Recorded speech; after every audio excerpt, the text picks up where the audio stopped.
Hello everyone, നിങ്ങൾ എല്ലാവരും കേട്ടിട്ടുള്ള പേരാണ് ഈ പബ്ലിസിറ്റി എന്ന് പറയുന്നത് അല്ലെ. അതുപോലെ തന്നെ മാർക്കറ്റിംഗ് എന്ന് പറയുന്നത് നിങ്ങൾ എല്ലാവരും കേട്ടിട്ടുള്ള വീട് തന്നെയാണ്.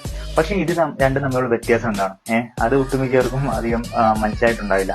അത് ജസ്റ്റ് സിമ്പിൾ ആയിട്ട് ഞാൻ പറഞ്ഞുതരാം. എന്നുവെച്ചാൽ മാർക്കറ്റിംഗ് എന്ന് പറയുന്നത് ഈ പറയുന്ന കമ്പനീസിന്റെ സൈഡിൽ നിന്നുള്ളൊരു പ്രൊമോഷൻ ആക്ടിവിറ്റിയാണ് മാർക്കറ്റിംഗ് എന്ന് പറയുന്നത്.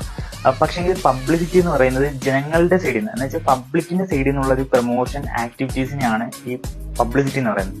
അപ്പം നിങ്ങളുടെ ബ്രാൻഡ് ഏത് പൊസിഷനിലാണോ നിൽക്കുന്നത്, അത്യാവശ്യം വലിയ വലിയ ബ്രാൻഡ്സ് എല്ലാം തന്നെയും ഓൾറെഡി ഈ പറയുന്ന പബ്ലിസിറ്റി ഏരിയയിലായിരിക്കും നിൽക്കുക. എന്ന് വെച്ചാൽ അവർ മാർക്കറ്റിംഗ് ചെയ്തില്ലേ പോലും ജനങ്ങൾ അവരെ ഏറ്റെടുത്തോളും. എന്ത് ചെറിയ അപ്ഡേഷൻസ് ആ ഒരു പ്രൊഡക്റ്റിലോ സർവീസിലോ വന്നാലും ജനങ്ങൾ അത് ഏറ്റെടുക്കുകയും ന്യൂസ് ചാനൽ ഏറ്റെടുക്കുകയും ചെയ്യും. പക്ഷേങ്കിൽ ഈ പറയുന്ന ചെറിയ കമ്പനീസ് അല്ലെങ്കിൽ മിഡിൽ ഏരിയാസിലുള്ള കമ്പനീസ് എല്ലാം തന്നെയും മാർക്കറ്റിംഗ് ചെയ്യേണ്ടത് അത്യാവശ്യമാണ്. എന്ന് വെച്ചാൽ മാർക്കറ്റിൽ അഡ്വർടൈസിങ് ചെയ്യാനുള്ള എമൗണ്ട് ഓൾറെഡി അലോക്കേറ്റ് ചെയ്യേണ്ടത് അത്യാവശ്യമാണ്. അതനുസരിച്ച് വേണം ആ ഒരു ഇയർ ഫുള്ള് ആ ഒരു കമ്പനീനെ അഡ്വർടൈസിങ് ചെയ്യാൻ വേണ്ടി.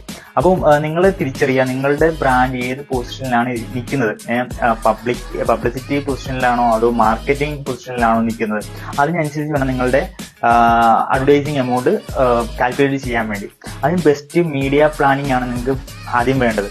ഏത് മീഡിയത്തിലാണ് ചെയ്യേണ്ടത്, ഏത് ബെസ്റ്റ് മീഡിയത്തിൽ ഏത് കറക്റ്റ് ടൈമിലാണ് ചെയ്യേണ്ടതെന്നുള്ളത് നിങ്ങൾക്ക് ഒരു അവയർനെസ് ഉണ്ടെങ്കിൽ നിങ്ങൾക്ക് ഏറ്റവും ബെറ്റർ ആയിട്ട് നിങ്ങളുടെ ആ ഒരു ബ്രാൻഡിനെ പൊസിഷൻ ചെയ്യാൻ വേണ്ടി പറ്റുന്നുള്ളതാണ്. അപ്പം ഇതുപോലെയുള്ള അഡ്വർടൈസിങ് അല്ലെങ്കിൽ മാർക്കറ്റിംഗ് റിലേറ്റ് ചെയ്തിട്ടുള്ള വീഡിയോസിന് വേണ്ടി ഈ പേജ് ഫോളോ ചെയ്യുക, ലൈക്ക് ചെയ്യുക, നിങ്ങളുടെ ബിസിനസ് ചെയ്യുന്ന ഫ്രണ്ട്സിന് നിങ്ങൾ ഷെയർ ചെയ്ത് കൊടുക്കുക.